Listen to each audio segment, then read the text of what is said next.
abang ni tolonglah tengok dapur ni, saya pun nak mengaji Quran, ni tak lepas juzuk, bukan juzuk 1, ayat pertama surah Baqarah tak lepas lagi bang. Macam ni, silakan Ustaz. Tuan-tuan puan-puan, bagaimana dilema wanita Ustaz yang tajuk kita nak bincang pada pagi ini. Dilema wanita antara tanggungjawab dan juga ibadah. Ya, wanita nak menguruskan rumah tangga, wanita nak menguruskan segala aspek A to Z lah, ya. Pukul 4 pagi dah bangun. Pukul 4 pagi dah bangun. Ke ada yang awal lagi bangun dah?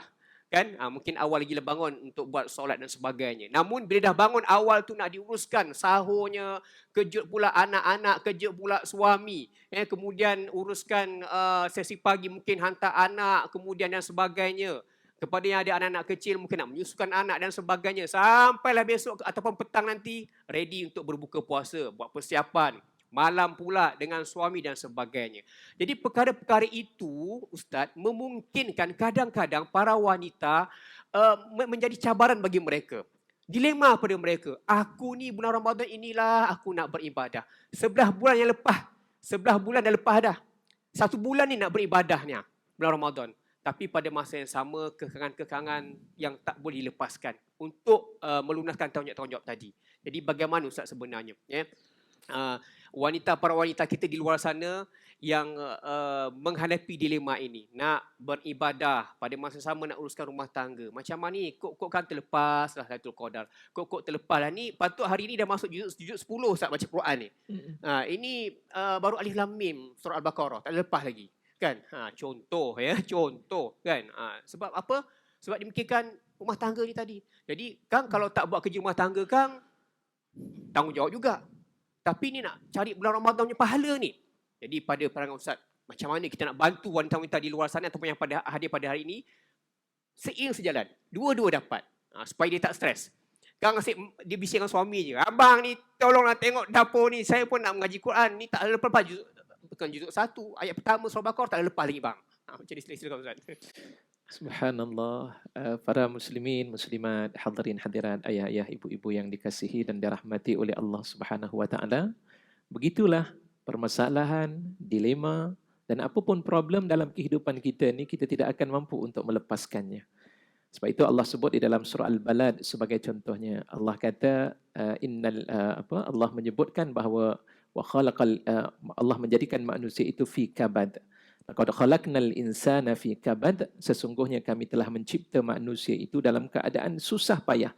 Memang hakikat kehidupan kita di muka bumi Allah Subhanahu wa taala ni, Allah berikan kepada kita pelbagai bentuk ujian-ujian supaya kita dapat mengharunginya. Itu yang pertama.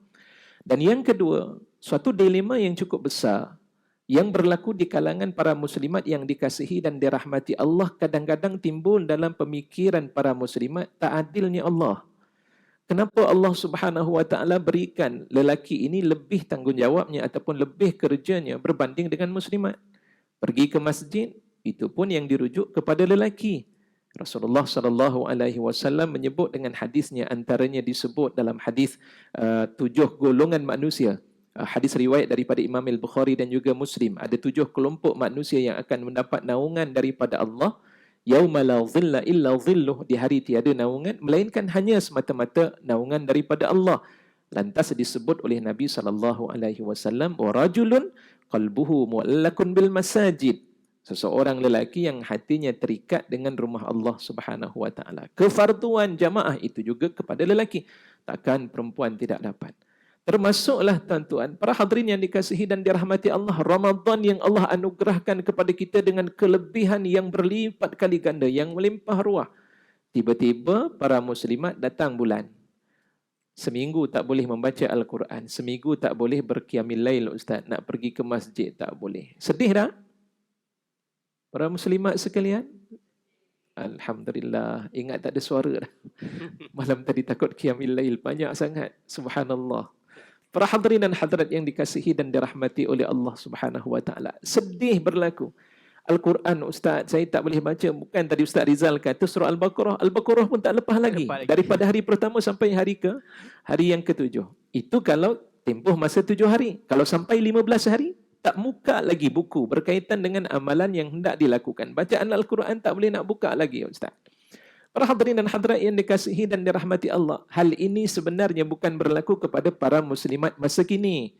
Tapi hakikatnya berlaku di zaman Nabi sallallahu alaihi wasallam.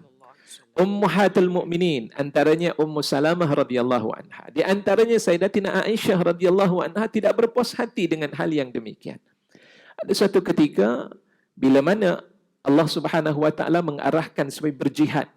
Lantas ketika itu Rasulullah mengarahkan golongan rijal daripada kalangan para sahabat untuk keluar berjihad di jalan Allah Subhanahu wa taala. Ummu Salamah radhiyallahu anha ketika itu rasa kenapa kami tidak dipanggil untuk berjuang di jalan Allah Subhanahu wa taala. Lantas mereka kata, "Ya Rasulullah, ya ar-rijal yaghzur rijal wala naghzu walana nisfu mirathin." Wahai Rasulullah sallallahu alaihi wasallam, golongan rijal, golongan lelaki semua keluar berjihad di jalan Allah Subhanahu wa taala. Kenapa kami tidak pergi? Semuanya lelaki, yang perempuan ini tak pergi. Dan kami pun dapat hanya separuh sahaja tinggalan-tinggalan harta pusaka yang ditinggalkan oleh ayah dan juga ibu kami, oleh pewaris-pewaris kami yang telah pun meninggal, kami dapat hanya separuh sahaja. Sedangkan rijal, lelaki dapat keseluruhan. Ini seakan tidak adil. Itu diakui ataupun diadukan kepada Nabi sallallahu alaihi wasallam.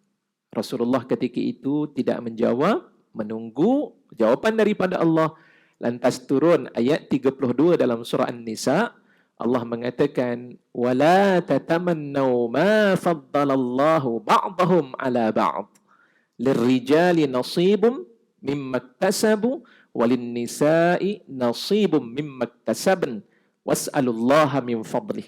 Di antaranya Allah Subhanahu wa taala mengatakan, janganlah kamu meminta-minta, tatamannau, janganlah kamu bercita-cita. Ma faddalallah, dengan apa yang telah pun Allah berikan kelebihan.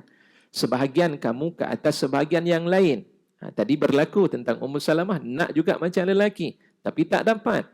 Allah menyatakan dan menegur ayat tersebut, lirrijali nasibum mimma iktasabu, bagi golongan lelaki itu ada bahagian terhadap apa yang mereka usahakan, dan bagi muslimat juga ada bahagian yang akan diberikan oleh Allah Subhanahu wa taala yang diberikan kepada mereka atas kerja dan usaha yang mereka lakukan. Yang kedua, dalam ayat tersebut setelah begitu keadaannya, Allah Subhanahu wa taala menyatakan demikian.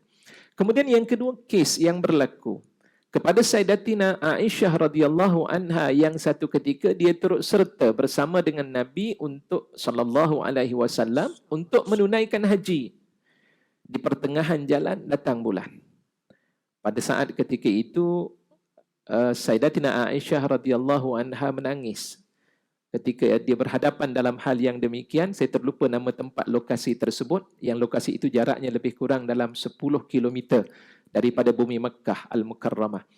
Ketika itu Rasulullah sallallahu alaihi wasallam melihat isterinya yang berada dalam keadaan bersedih dan menangis. Lantas Rasulullah sallallahu alaihi wasallam pun bertanya, "Menangiskah kamu? Lima tabki?" Ketika itu, kenapa kamu menangis? Tidak dijawab oleh Sayyidatina Aisyah radhiyallahu anha.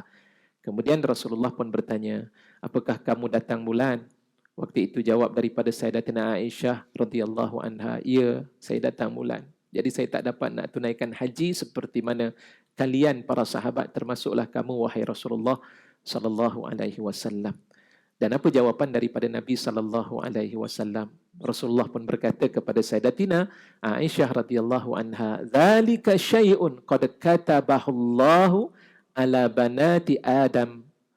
Itu adalah sesuatu yang telah pun ditetapkan oleh Allah Subhanahu wa taala ke atas anak-anak perempuan Nabi Adam alaihi salam. Maknanya wanita itu adalah qada yang telah pun ditentukan oleh Allah Subhanahu wa taala. Redalah untuk kamu terima apa yang telah, ketetapan yang telah ditentukan oleh Allah Subhanahu wa taala. Jadi maknanya tidak ada istilah keadilan ataupun tak adilnya Allah Subhanahu wa taala kerana memberikan kelebihan itu kepada lelaki, sedangkan wanita tidak sama dari sudut amalan-amalan yang telah pun diberikan kepada mereka. Maka bagaimana penyelesaian yang kita nak buat?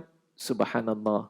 Kita cuba untuk ringkaskan perbincangan kita pada pagi ini, para hadirin dan hadirat yang dikasihi dan dirahmati oleh Allah Subhanahu wa taala. Yang pertama, perlu untuk meletakkan sifat redha kita dengan apa yang Allah Subhanahu wa taala berikan. Zalika fadlullahi yu'tihi man yasha.